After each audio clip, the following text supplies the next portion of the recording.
Hello, and welcome to another episode from Season 6 of The Horrific Podcast. We're two friends who live in different places but share a passion for scary movies. Each week we pick a different horror movie and dissect it to figure out what it was trying to accomplish, how well it did, and maybe even some larger truths about why people watch horror movies in the first place. This season we're changing things up. We're devoting a whole season to reviewing Esquire's list of the 50 scariest movies of all time. In each episode, we'll break down a different movie, talk about how scary it really was, and then update our rankings to prove how much smarter we are than the other people on the internet. Thanks for joining us, and we hope you enjoy the conversation. You know, last week I thought we'd kind of turned a corner. I was like, okay, we got some real horror going on now. We've finally gotten ourselves into the scary part of this list. We made it through. It's going to be smooth sailing from here. And then I watched Pulse. Yeah. And so I watched Pulse, the original Japanese version from 2001. Mm-hmm. And I immediately knew what your take was going to be on Pulse, right, the Japanese version from 2001.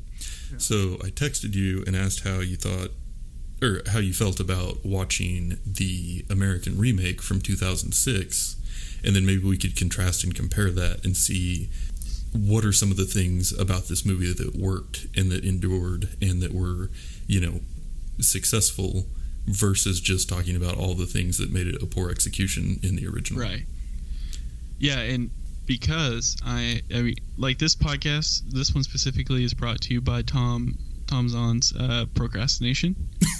Just when you text me and we're like, have you watched it yet? I mean, we were talking like yesterday. Like, yeah. 3. And I was like, oh, nope, I probably should do that. Yeah. But yeah, when you said that, asked if I wanted to watch the remake, mm-hmm. I was also like, oh, that's a kind of a cool idea. Like both of us watch a version and kind of compare the movies. So a movie that we probably have an idea of how it would go, like not great. And it's another reason why it's kind of a cool idea was because I have a feeling of how the American remake version went. Like after I tell you that, it's going to make sense of like, oh yeah, totally, that's 100% American remake. Yeah. So, yeah, and I thought it would be interesting too, because I don't know that we've done one of those yet, where we've done like the original and an original from another country and the American remake. So, it should be an interesting discussion, hopefully, and a lot more interesting than us both just complaining about the original. Now we can complain about both of them. Yeah, exactly. So anyway, I'll go ahead and kick it off, and then you can do your facts, and then we'll go through I'll try to explain the original to you, and then you try to explain the remake to me. Okay. Yeah, okay. That sounds great. Cool. In 2001, Japanese director Kiyoshi Kurosawa released techno-horror film Pulse on the world. The movie follows various characters in Japan who fight to survive as the spirit world overflows, releasing ghosts into the real world with the internet as a conduit. Though Pulse didn't do particularly well at the box office, making only about $50,000, it received very positive reviews from critics. The movie gained enough of a following to warrant a 2006 American remake, which was originally supposed to be written by Wes Craven but wasn't, and this remake was made on a budget of about $20 million. It brought in over $30 million at the box office and also spawned sequels. Both the original and the remake are available for streaming on Amazon Prime Video. That's very true. The original is also available on Pluto TV for free. Nice. And you said that's like an Apple TV app? Yeah. It's Apple TV. You have to have a new Apple TV. Oh, okay. Where you can like download apps, mm-hmm. but it shows like TV shows and movies, but it has like commercials with it. Oh, okay. But it's like the actual movie without being edited. Yeah. Cool. Yeah. So I have a couple facts. I'm going to say one about the original. Okay. One and maybe 2 or 3 about the one I watched.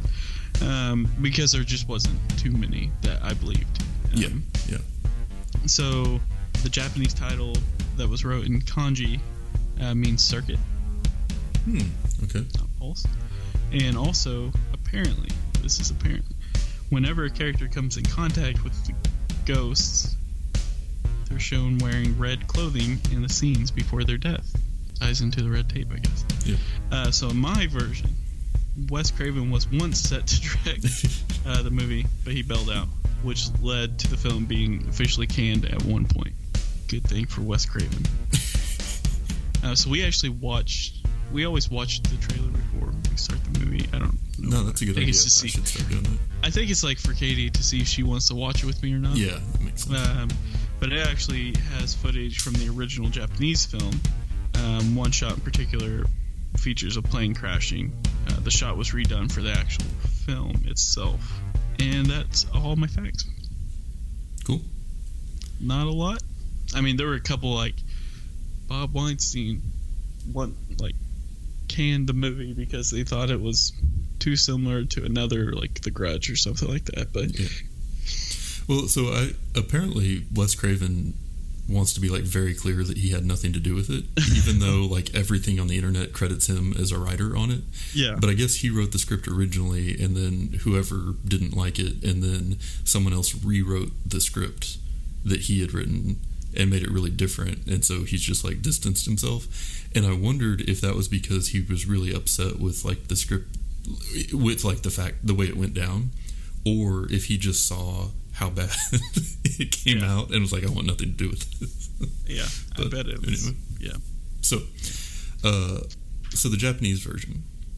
Yep. It reminded me a lot of Ju-on, which was one of the first movies that we reviewed, in that it had some good ideas, but it felt very disjointed and felt like it was made on a pretty low budget.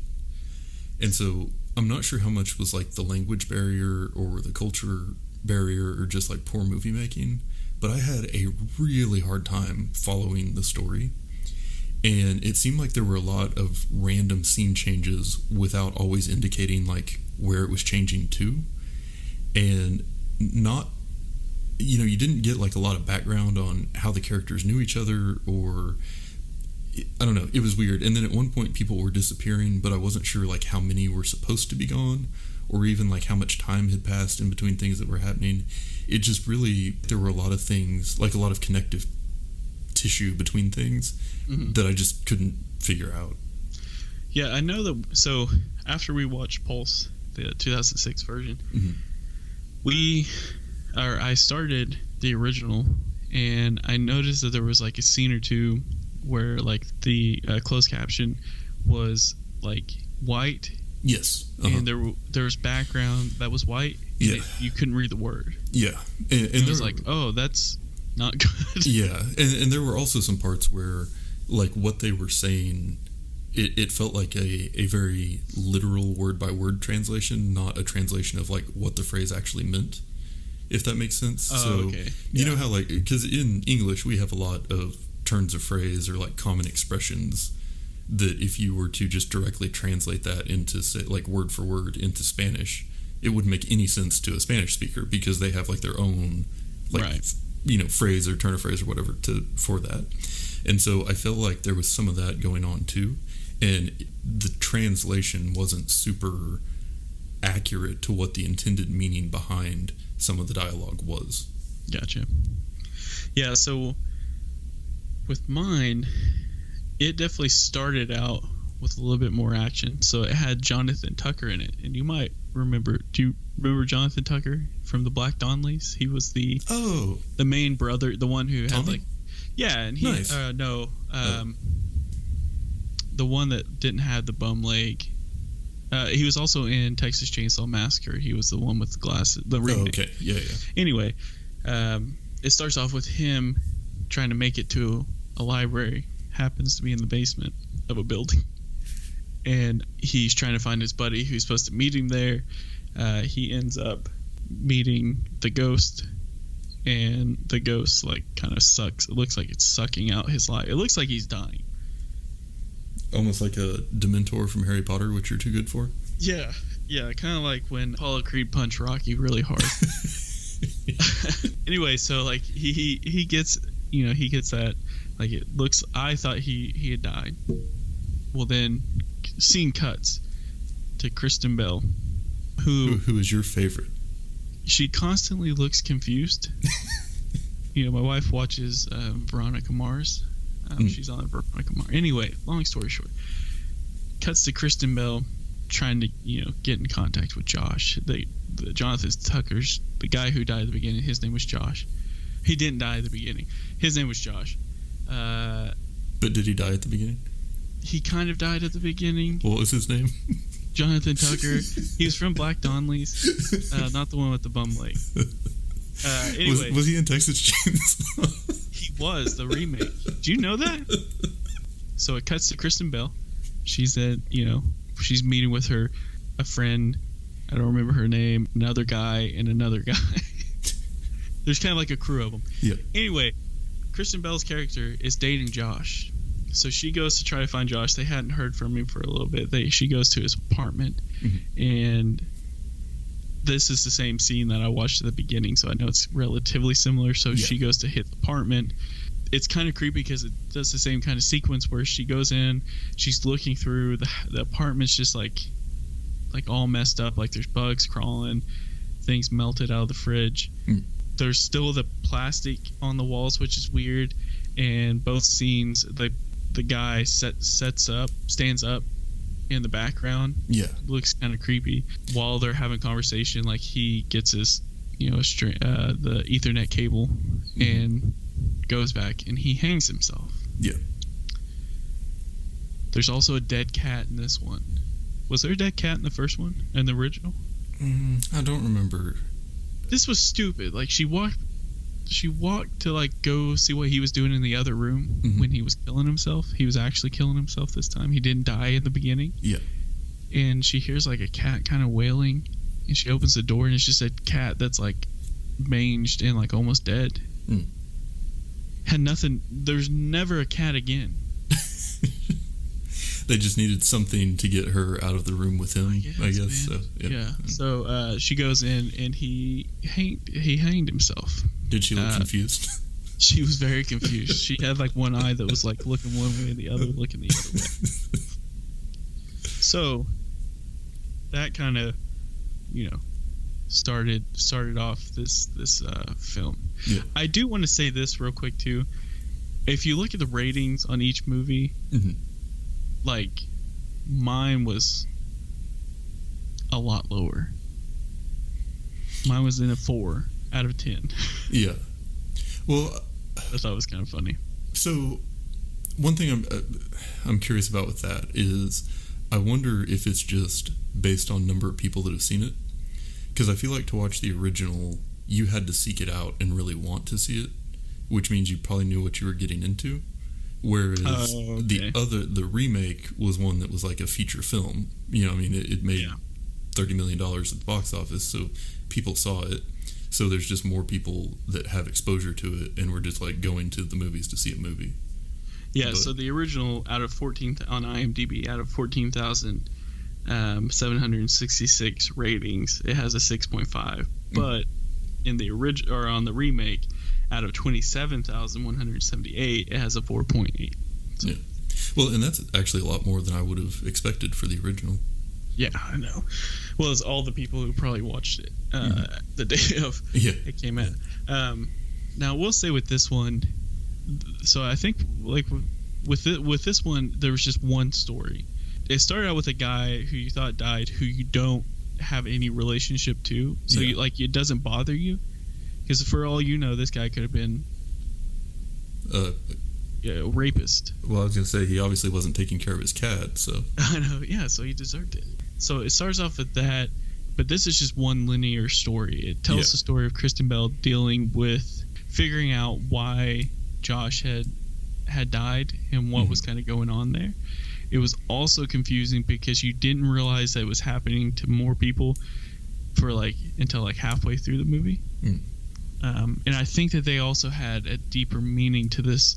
They try to make a deeper meaning to this story, which is, the whole, even though this was during Razor phone times, because it was, you don't, obviously you don't want to be on the computer too much or on the phone too much, Yeah.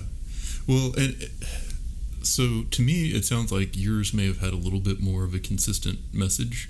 There was. Yeah, absolutely. And I felt like the original kind of hinted at that, but it just tried to do too much. So you mentioned there's kind of two main storylines in the original one.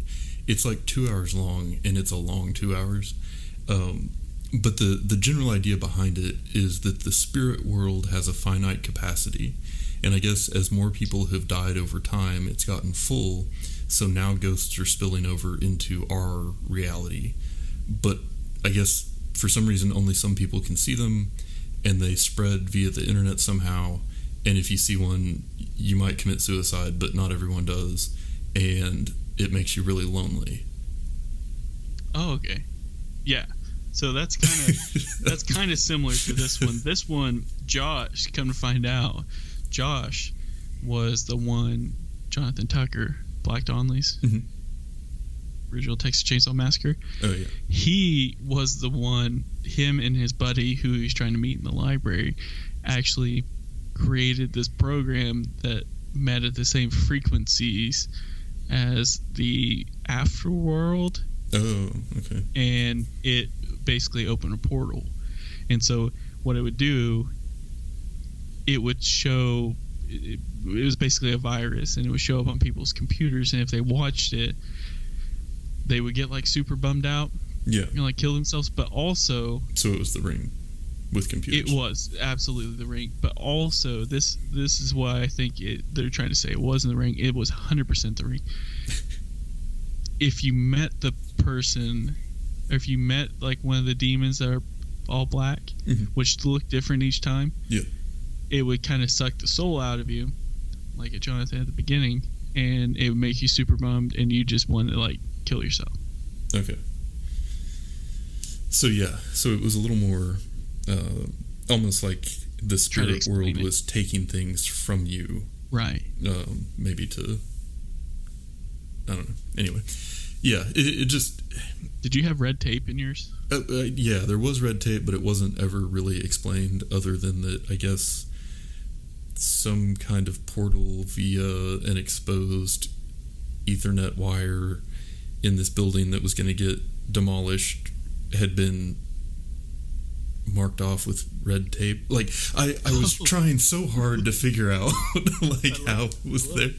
And like definitely people would request like, oh wait, I need some red tape, and then like a guy would go through his toolbox and like give him the red tape, and then it would like go to some totally different location and the windows are all like red taped up. And I don't know, man, I tried really hard to make sense of what was going on, but it just lost me hard by about an hour and 20 minutes in.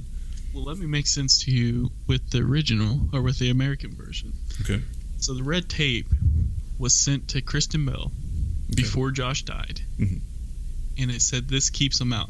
Now, it doesn't necessarily explain the physics behind it, or like the science behind it. Oh, sure. I don't think so. If it did, I wasn't paying attention. I was too busy looking up Jonathan Tucker on original Texas Chainsaw Massacre. Was it that or Friday the 13th? Probably both, but it was Texas Chainsaw Massacre for sure. Anyway. Now, in Black Donnelly's, did he have a leg? He had two of them, but one of them wasn't bummed.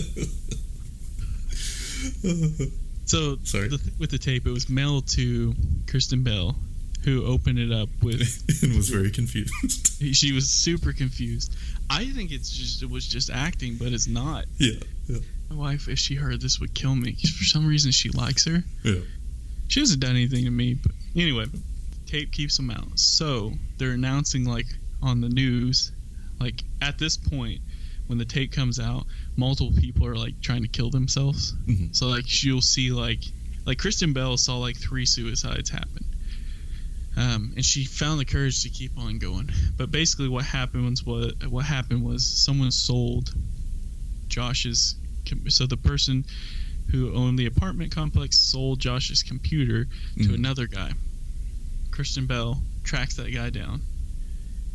That guy is a hunk, works on cars. You can see where this is going. 2 good-looking kids get together. Yeah. It's PG-13. But anyway, he realizes what's going on. He finds the tape, or turns the computer on, watches the video. For some reason, he doesn't become, like, depressed. Okay. Come to find out, the red tape was holding a flash drive attached to the inside of the computer that supposedly could stop this. Okay. That's why they were saying the red tape stopped it. Okay. I'm not making this up, man. I tried to take as good of notes as possible because I was like, I'm sure people who listen at the beginning, they're like, Bryce is gonna try to explain a movie. Like, there's a reason why I do facts, and I barely can do that. I don't think the strength of these movies was cohesive storyline. I think the strength of the movie was sort of the concept and sort of the worry about the impact of technology on society. Mm-hmm. Yeah, absolutely. And the whole deal about like the loneliness or the depression or the sadness that comes with being increasingly disconnected from people, even though you've got this tool that makes you feel like you would be more connected. Like, that's, I think, sort of the thing that was at the heart of these movies. Yeah, that's been a very relevant discussion in the early 2000s and still onto today. But and taking like a horror perspective on that. But story on both of them was a little far-fetched, and I think it also, I know at least on the one I watched, didn't age super well because the computers were all so old, and a lot of people were acting like, oh, what's a computer? I'm so overwhelmed by the idea of it, and it cracked me up because there's a guy in the movie that in my notes I just refer to as anime hair because that's what he looked like. And the part that cracked me up was when he meets the girl in the computer lab and she's giving him instructions on how to use the computer. It reminded me exactly of what it's like anytime my mom asks for computer help. Yeah. Because it's like, if I say more than 2 words that involve like a key on the keyboard or a button on the monitor, she immediately stops me and then assures me that she doesn't know anything about computers and then makes me wait until she can go find a pen and paper to write down what I'm saying. Like, every time. And sometimes too she'll call me and be like she'll like yell at me because she's mad at the computer. And I'm just like, okay, I am not the one who isn't sending your email, Mom. Yeah. Well, here's the thing. So I have two things. So it also reminded me of, I got a phone call from my sister, who's also younger than me by 9 years. So you think that she'd be more tech savvy. Yeah. And she's like, Bryce, we just got a new keyboard at the work. And I was like, congratulations. Cool. And she's like, how do I get the 10 key to work? And yes, I made sure that the numlock light was off. And I was like, oh no, Maddie, like, you got to make sure it's on. She's no, it's off. And I was like, Madison, I'm looking at mine. Yeah. I said, hit the numlock button. She did. And I said, now hit 5. And she hit it. And she goes, oh my God. She's like, I've been working on this for a couple hours. I can't figure out. They bought a new keyboard because that that 10 key wasn't working. Yeah. Well, their light they just needed. And so the whole time I'm watching the story, it's like, oh, of course people are killing themselves for watching a video they shouldn't have. Like, don't click. Anyway, so but I also wondered if, like, did Sarah watch this with you? So she started it and then I can't remember. She either fell asleep or was doing work stuff. I wonder if that's what you were watching when you snapped me the sleeping Saturday pic. But yeah. But I wondered if, like, it bothered her even more, because doesn't she have like a security kind of background? Mm-hmm. Yeah. Where it's like, I was like, oh man, like, 2 tech savvy people watching this movie. Like, oh, I was like, I wonder if that's why they didn't, because I'm kind of tech savvy. Katie's definitely not though, so like we kind of enjoyed it. Yeah. Oh yeah, no, this is great. Yeah, well, it's like, I think the moral of the story is, if you ever get a pop-up on your computer that says, do you want to see a ghost, just click no. Yeah, man, this is like a PSA to all you people out there listening. It's, you never, if you don't know who it's from, you don't click a link. Yep. And also, don't put your information in that link. Yep. And also, if it's a boyfriend from a different country that needs money, don't send them money. Mm-hmm. Stupids. Yeah, I'm sorry. Yeah. Passionate about that. Yep. So I think this definitely had like the mean. It like you were saying, it's trying to say like the whole using computers too much. Come to find out with this one, they could show up anywhere that there was service. So like on her Razr phone, if they had service, the monsters would catch up to them, and they would. So basically, what ended up happening was all of Kristen Bell's friends committed suicide because everyone was committing suicide. Yeah, came out on the radio. Hey, just don't use the internet or your phones and come to this place. It's a safe place. No cell service at all. And her and the guy who she just met fell in love really quick. I'm talking like within like 3 or 4 days. There was no confusion about that. Yeah, so that's why I was saying this was the American version, because it started out with, Kristen Bell's boyfriend died, but then she started talking with this one good-looking guy. They ended up together happily. Not happily ever after, but they ended up together at the end holding hands. I was wondering if your version had the same similar kind of ending, happy ending. So it kind of did, but it was a little more mixed. So Anime Hair and his... So he had a girlfriend, kind of, that was the girl from the computer lab. And they were like together, and like a lot of the movie seemed to focus on him trying to save her. But then there was like the other storyline, and then there was one girl that survived and the other ones didn't. And then so his girlfriend doesn't survive. He meets the girl from the other storyline, and then they get on a boat together. And then she's like talking to the captain, and then Anime Hair kills himself. But then she's like friends with the captain, so it's okay. I mean, my favorite part was just how casually you called him Anime Hair at the beginning. Oh yeah, that's what he is all through my notes. Yeah. Yeah. I loved it. I mean, I think it's with this one they made it pretty obvious where like the ghostly figures, if they like if you open and made eye contact with them, like they would start sucking out your soul or whatever.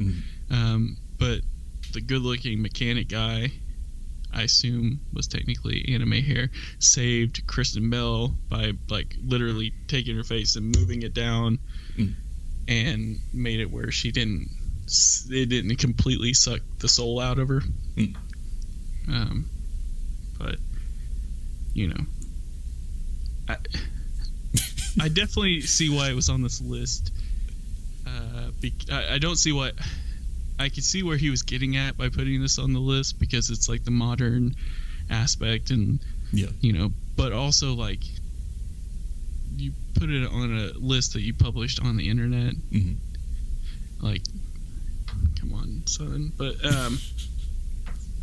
yeah, I don't know. And it's cool that there was like another foreign language movie on the list, and like having that sort of Japanese horror, which is has produced some really cool things, represented as good. But I just didn't particularly care for the movie. The only thing I didn't ask about, which I had meant to bring up earlier, one thing that stood out to me as a positive on the original were some of the visual effects that they used, both from like the filming, but also in the shadow creatures. And I was curious if there was anything that stood out to you in a similar way. Like, did they do a good job with the shadow people or the ghosts and stuff? Did they do any like the glitchy like webcam filming or anything like that? So they didn't do the glitchy. I don't think they did like the glitchy webcam thing, and I think I saw that in the original, what you were talking about, where it kind of because it's in that like first scene. Yeah, but I do have to say, like, the ghostly figures creep me out for sure. That's like one thing we've talked about, like, that kind of creeps me out, is seeing like the face. And like there's a scene specifically where a guy's looking under the bed for a computer. It shows him looking under, and then it shows him looking up, and as soon as he looks up, there's like a ghost there. Like the kind of cheap jump scare, Yeah. But it did it so well and so often that like I was legit feeling creeped out, so much so that like I didn't notice that Katie had let the dogs out, who the door was behind me. I sat on the floor and kind of lean up against the couch usually, and like like she said something behind me, and I was thinking she was over to my right, that I kind of jumped. Oh, like yeah. I kind of got startled because I was sitting there thinking like, well, the door behind me is glass. It's dark out. There's only, like something was behind me. Yeah, I felt like I was being watched. So yeah, it definitely like was 100% CGI. Like it's like we can't fake that, but it wasn't like so bad it ruined the movie. Mm-hmm. That's good. Yeah, I was kind of impressed because just the general technology and production level seemed so low on the original one that I was kind of surprised that they pulled off the visual effects for the ghosts as well as they did. And they had some kind of cool, like, the webcam footage or like what you were seeing on the computer where people were kind of like fading into and out of reality and stuff. And it just, there were some very cool visual effects on it that I think were kind of a strength of the movie. Yeah, I mean, kind of like what you're saying, this was definitely The Ring, Mm-hmm. Just less obvious, maybe. But, I mean, I'd be willing to bet that the guy who originally wrote it definitely watched The Ring, the Japanese version of The Ring first. But, yeah. I liked it. I definitely like the concept of like trying to make it modern because kind of like what we were talking about with The Ring was that it's like, well, watching it when they're watching on a VHS tape and it's on this big clunky TV, it just has trouble like relating to it. But with it being on computers, it's it's like, oh, that's interesting. But then it's like, oh, this guy wrote a program that opened a tunnel to I don't know, to the paranormal. I don't know. It's just like, okay, not gonna ever happen ever. There's no chance that something like that's gonna happen. Yeah, you know what I mean? Yeah, it's just like that's stupid. I think one thing too, like talking about how the movie ages, is people in general are so much more computer and internet literate now than they were 15 years ago. That sort of a convincing portrayal of the internet at that point or of its role in society is almost just kind of laughable by comparison. Right. So yeah, as far as the list goes, I think this one is probably in my bottom tier, the original one. I would say it's definitely moved down for me, but it's still for me because of the images, not the storyline. The images, it was more scary than like Frankenstein, less scary than Scream. Yeah, kind of down there in that same sort of borderline. I mean, scarier than Let the Right One In. Yeah. Scarier than what's the Scarlett Johansson one? Under the Skin. Under the Skin. Yeah. But it was like right there with it. So I mean, yeah. That being said, we're gonna use this time to tell you guys. Look, you get an email. You don't know who it's from. You don't click any link. And if you feel the urge to click a link because you're lonely, hover over that link without clicking and see if it's going to the actual location. If not, don't click it. Yeah. Well, we're trying to help out here. Another thing is if you're feeling click happy, just navigate your way on out to thehorrific.com. Yeah. Then click on the stories section. Then you can just read some horror short stories. What was it? You and I that was on the website. That was the point, like where you put your mouse on the screen, and it would load a picture where they're pointing at where your mouse is. I don't think so. Oh man, I thought it was when we were recording in Kansas. But also that PSA was brought to you by Donnie'sDrunkText.com. And that's it for today's episode. If you've listened this far, then thank you, and we hope you've enjoyed it. We're always looking for new ideas, so if you have any questions, comments, or movie suggestions, please send us an email at thehorrificpod@gmail.com, or feel free to comment on or message our Facebook page. Just search for The Horrific Podcast. Thanks for listening.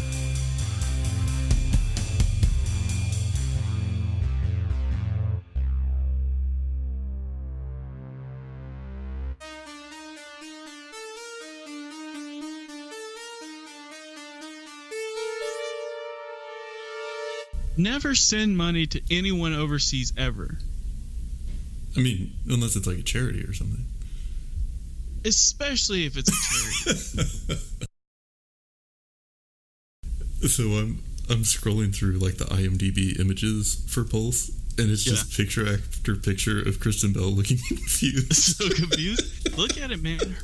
Listen, I'm not a perfect person by any means, but if you look at it, like Kristen Bell constantly looks like she's just kind of not like this. There's something's going on, you know, like